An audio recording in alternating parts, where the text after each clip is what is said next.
नीति वचन 31 अध्याय। लमूएल राजा के प्रभावशाली वचन जो उसकी माता ने उसे सिखाए।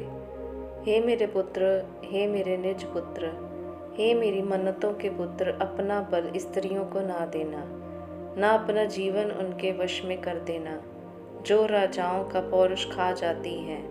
हे लमूएल, राजाओं का दाख मधु पीना उनको शोभा नहीं देता और मदिरा चाहना रईसों को नहीं फबता। ऐसा न हो कि वह पीकर व्यवस्था को भूल जाएं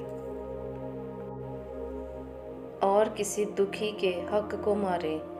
मदिरा उसको पिलाओ जो मरने पर है, और दाख मधु उदास मन वालों को ही देना, जिससे वह पीकर अपनी दरिद्रता को भूल जाए और अपने कठिन श्रम फिर स्मरण न करे।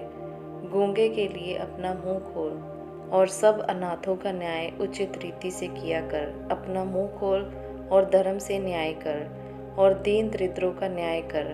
भली पत्नी कौन पा सकता है? उसका मूल्य मूंगों से भी बहुत अधिक है। उसके पति के मन में उसके प्रति विश्वास है और उसे लाभ की घटी नहीं होती। वह अपने जीवन के सारे दिनों में उससे बुरा नहीं वरन भला ही व्यवहार करती है। वह ऊन और सन ढूंढ कर अपने हाथों से प्रसन्नता के साथ काम करती है। वह व्यापार के जहाज़ों के समान अपनी भोजन वस्तुएं दूर से मंगवाती है। वह रात ही को उठ बैठती है और अपने घराने को भोजन खिलाती है और अपने दासियों को अलग अलग काम देती है। वह किसी खेत के विषय में सोच विचार करती है और उसे मोल ले लेती है और अपने परिश्रम के फल से दाख की बारी लगाती है।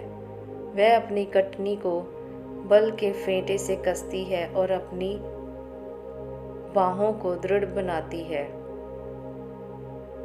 वह परख लेती है कि मेरा व्यापार लाभदायक है। रात को उसका दिया नहीं बुझता। वह अटेरन में हाथ लगाती है और चरखा पकड़ती है। वह दिन के लिए मुट्ठी खोलती है और दरिद्र को संभालने के लिए हाथ बढ़ाती है। वह अपने घराने के लिए हीम से नहीं डरती, क्योंकि उसके घर के सब लोग लाल कपड़े पहनते हैं। वह तकिए बना लेती है। उसके वस्त्र सूक्ष्म सन और बैंगनी रंग के होते हैं। जब उसका पति सभा में देश के पुरनियों के संग बैठता है, तब उसका सम्मान होता है। वह सन के वस्त्र बनाकर बेचती है और व्यापारियों को कमरबंद देती है।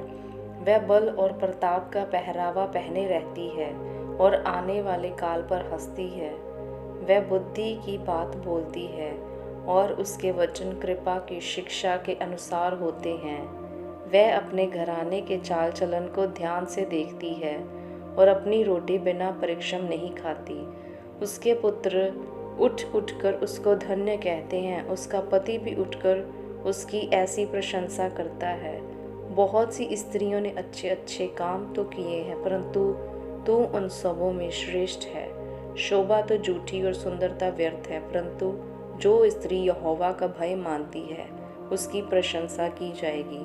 उसके हाथों के परिश्रम का फल उसे दो और उसके कार्यों से सभा में उसकी प्रशंसा होगी।